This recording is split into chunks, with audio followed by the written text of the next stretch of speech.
Welcome to Picks with the Professor, the show where a real statistics professor gives you sports betting tips. I'm your host, Professor Sides, and I've built a set of mathematical models named Sideline that predict various sports outcomes. You'll more about the model during the course of this episode, set to cover 6 Major League Baseball games scheduled to be played on Saturday, April 22nd, 2023. In case you're new here, check out the webpage on the banner. It's www.pickswiththeprofessor.com/new for some explanations and community rules. Also, if you're interested in projections and picks for every single game, sign up on Dub Club. That link is in the show description. Even if you're not there, still thrilled to have you here. Remember that sports are unpredictable, so the discussion on this show projects a typical game, does not try to forecast it to a T, as that would be a foolish and impossible goal. We'll take a long-term view around here. The concept being, as I'm always talking about, imagine if a game were to be played 100 times. How are those going to play out? We know we're going to get some weird ones at tails of distributions at times, but we're trying to figure out on average what happens. That's the long-term strategy. We know we're going to win some. We know we're going to lose some. And honestly, as I mentioned before, we're okay losing some. That's not a bad thing. Obviously, if I knew which ones, right, we wouldn't do that. But the concept is when we say 60%, we do want that team to win 6 out of 10 times. And obviously, they don't play that game 10 times, but we can track our accuracy by saying when I say 60% of all the games is 60%, how close are we? And that's what I track throughout the season. Not a lot of data on it yet, but I will update as the season goes along just how accurate the model is, because when we say 60%, we want 60%. We want to be able to trust that number, because then we can play the 60% games at -130 and the 40% ones at +170, and that's going to make us a long-term profit. So again, we understand there's going to be some winners and losers. We understand there's going to be some good variance and bad variance. We're not going to have a winning day every single day, but in the long run, that's where we're heading. Again, so far the A grades have been fantastic. I do think the B grades will catch up. Got a lot of B grades here to talk about today on a slate with a lot of really good pitching matchups. So I'm excited for that. Otherwise, you'll see different background again. We're going to be nomads this whole year. It's going to be a wild year. This one, we're at a friend's basement, Indiana. It's cold in basements, y'all. Like, you don't do basements in Texas. So we did have a basement in one of our houses in Indiana when we lived here previously, but kind of forgot how cold they are. So, I mean, we're going to get right to this, because I'm like about to start shivering with how cold it is out here. It's April. It's like, 90 degrees back home. So I'm not used to this. But again, a great Saturday slate. Really looking forward to it. A lot of good pitching duels.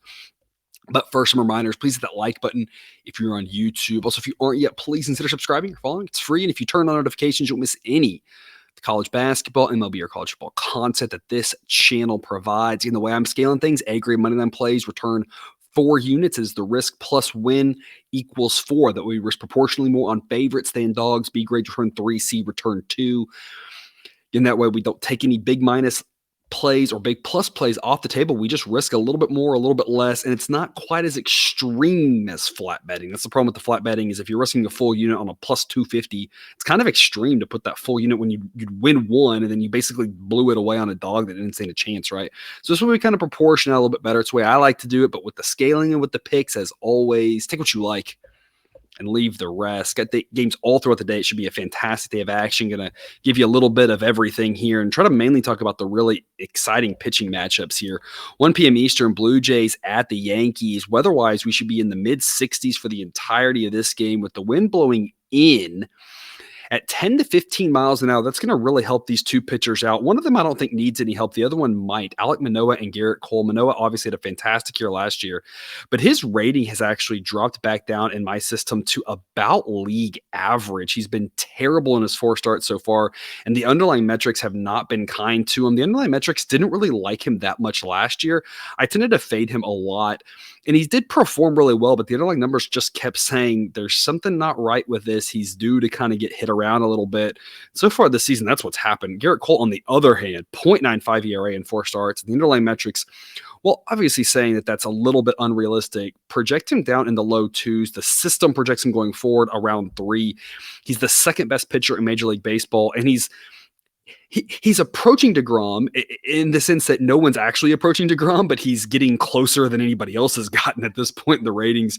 Still nowhere near him, but really kind of distinguishing himself as the second best pitcher Last time out, he was fantastic. He's averaging over 7 innings a start, and we haven't seen that from him since his vintage Astros days, where he was actually get linked as well. And if he can get linked with how dominant he is, I mean, he literally, could challenge that number one pitcher in baseball spot. And he's just so good. There's really just nothing else to say for him. I'm backing the Yankees here. I love backing Cole, and at this point, I kind of like fading Manoah. As I have mentioned, the Blue Jays do have an edge offensively. The Yankees' offense is solid, but the Blue Jays' offense is really good. But the Yankees have an edge at the bullpen, and it's just a really big difference between Cole and Manoah. I think people won't realize just how big that is.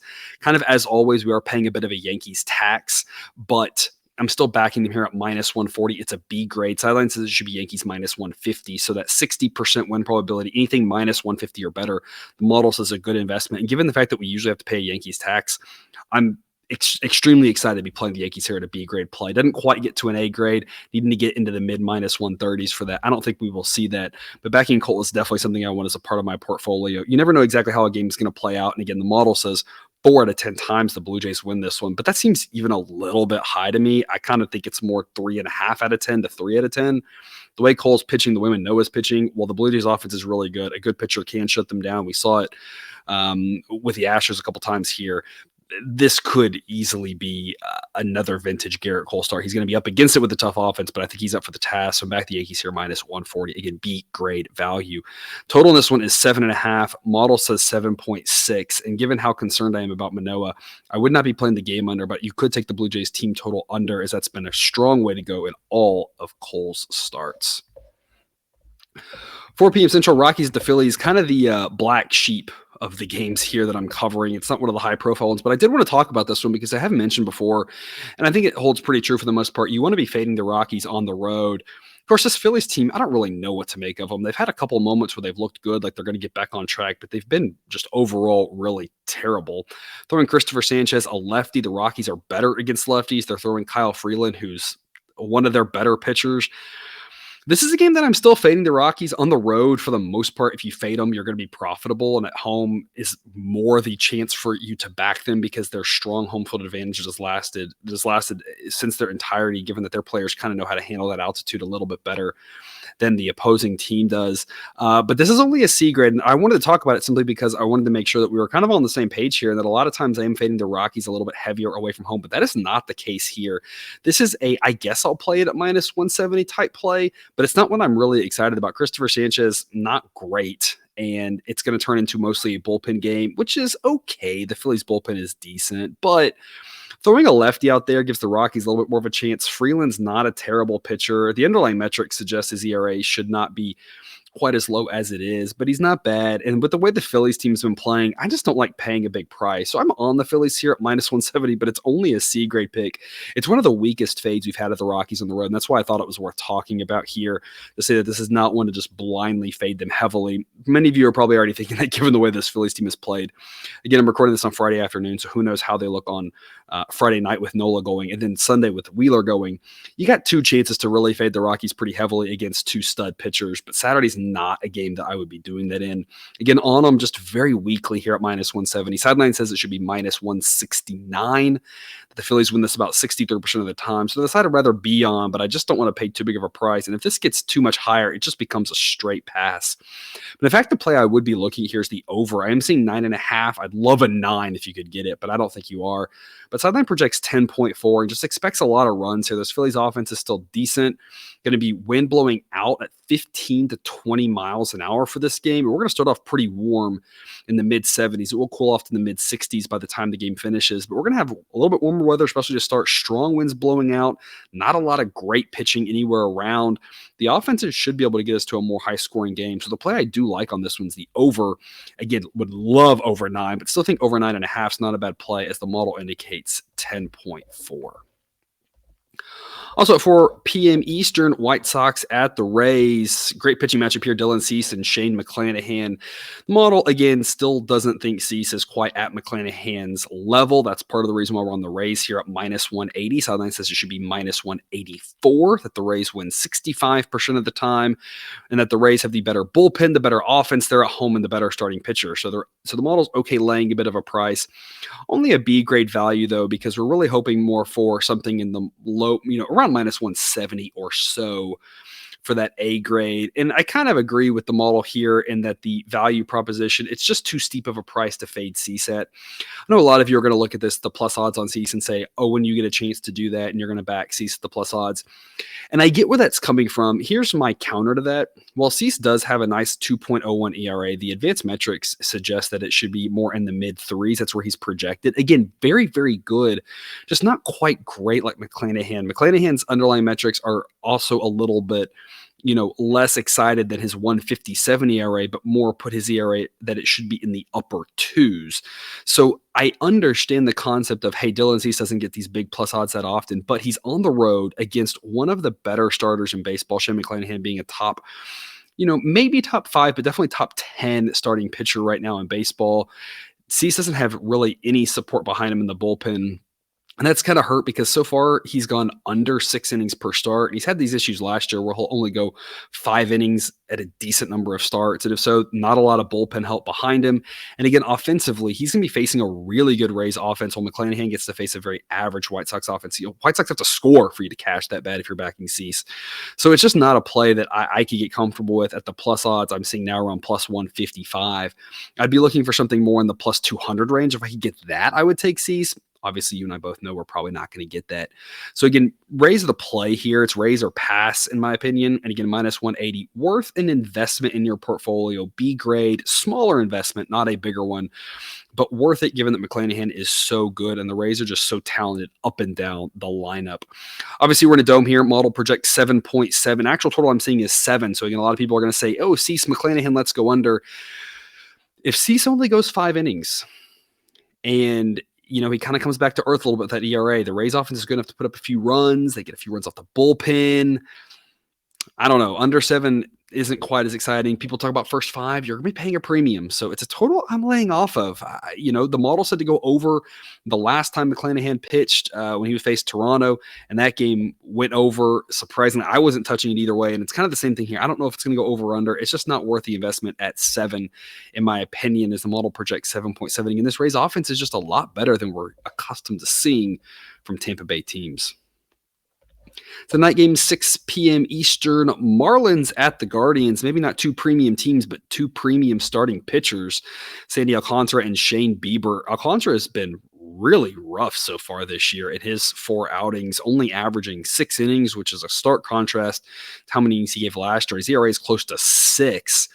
Here's the interesting thing. The underlying metrics, while they're better, aren't a ton better. They have him more as an ERA in the mid to upper 3s, which is still good, obviously, but it's not where we saw it last year. So he's definitely struggled a little bit this year. Still one of the best pitchers in the game.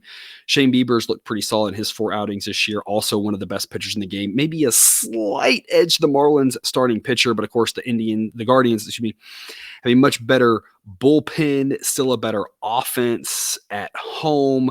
Guardians are still the play here. So I'd like to say this should be Guardians minus 140. So minus 130 is a B grade play. Is anything in the minus 130s? I'll take the home Guardians here. I just don't have a lot of faith in this Marlins offense still. It has gotten a little bit better than last year, but that's not saying much given how bad it was. If I was looking at 2 good starting pitchers, though, and looking at a total play under, this is the game I would be doing it, though. Being able to get under 7 is a gift. I think the total should be 6.5. Sideline says 6.4. We are going to be having winds kind of out, but more across than out, and the weather's going to be in the upper 40s.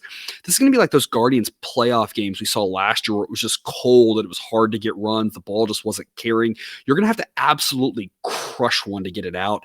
And these are 2 starting pitchers, so that's going to be really difficult to do it on. And again, the Guardians have a really good bullpen. Marlins bullpen, only not good in comparison. It's still an above average set of relievers. So this sets up to be a really low scoring game. So the Guardians at minus 130, solid, worth your investment, as is the under 7. And it's really hard for me to determine which pick I like more between the 2 of them. I think both of them could be a good investment. Or again, the alternative play, if you like both of those, is take the Marlins team total under. Just assume that they're below average offense against Bieber and those relievers on a cold day. It's going to be hard for the Marlins to score, which I think it will be. So you get a lot of options to attack that one. 7:20 p.m. Eastern, Astros at the Braves. Let's back the Braves again here on Saturday night. B grade pick at -110. Model says it should be Braves -120. Almost to an A grade, which would be at -108. At the time of this recording, FanDuel does not have a lineup, but I would see FanDuel a lot of times have those -108 on each side for these type of games. And if that's the case, then that -108 at FanDuel would get you an A grade play. Kyle Wright and Framber Valdez. Astros have the edge at starting pitcher with Framber. Again, one of the top pitchers in the game, but Kyle Wright's not a bad guy to back. And as I mentioned on yesterday's show, the Braves have better bullpen and a better offense and are at home. I think they should be the slight favorites in this one.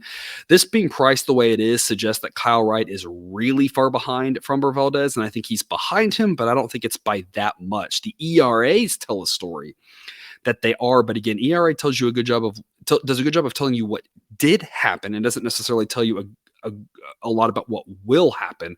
Wright's only pitched twice, and Fromber's been great in his 4 outings. As an Astros fan, I love seeing it 1.80 ERA, but the underlying metrics say it should be more in the low 3s, and while Kyle Wright's ERA is sitting in the 6s, the underlying metrics say it should be in the lower 4s. So again, Fromber, the better pitcher. As an Astros fan, I'm well aware of how good he is, but I don't think it's by that much. I'm okay playing the Braves here at a price like this, -110. I think it's a pretty good investment. The Braves, like most teams, play really well at home. This is going to be a tough one for the Astros to win. They're going to be really leaning on Fromber, and he can get the job done, but it's not like Kyle Wright, the Braves relievers, and that Braves offense is, in Atlanta, it's going to be an easy test. I think this is going to be a tight ball game, but I lean Braves, so again, playing -110's pretty smart pick. The model says they win almost 55% of the time. Chilly night in Atlanta, mid-60s to start, mid-50s to close, but the wind will be blowing out, though dying down as the night goes along. The total I'm seeing is 8.5. Sideline says 8.1. With it being chilly later on, it's going to be hard to score runs as this game moves along. Runs are going to need to happen early on when it's at least in the 60s and the wind's blowing out stronger. So if there's not runs early, there won't be runs late. So if you're a live total player, this might be a live under to jump on right around the 3rd or 4th inning. The other angle, of course, on this one, if the total does jump up to 9, would love an under 9. Under 8.5, it's an okay play, but under 9 or a live under might be the way to go, just given that I don't see runs happening late in this game at all. When that wind dies down, it gets chilly with these pitchers and the relievers behind them. And then a late one to wrap us up here, 8:10 Eastern. Padres at the Diamondbacks. The return of Joe Musgrove really needing to help the Padres here as they've struggled early on in the season, and they really don't have any pitching depth and no help in sight in the minors. So getting him back is huge. First start back, not really sure what to expect. That's part of the reason why I'm comfortable backing the Diamondbacks here with Merrill Kelly, a guy y'all know that I do love. Definitely outpitched his peripherals so far this season, but he tends to do that every year. The underlying metrics aren't as kind to him. That's why he's not rated great according to the model, but I love backing this guy every chance we get, especially at home. The Diamondbacks, slightly better relievers. Offensively, of course, they're behind the Padres, but I'm just not sure what we're going to get from Joe Musgrove. If this is vintage Joe Musgrove, mid-season Joe Musgrove, right, the Padres should win this game. But given it's his first start back, I think this is much closer to a coin toss than anything else. So that plus 122 for the Diamondbacks is worth an investment. The model says it should be 116. That qualifies as a B grade. As the model says the Diamondbacks win this one a little over 46% of the time. And again, given the uncertainties around Musgrove, it might actually be more like 47, 48%. Again, getting pretty close to a coin toss.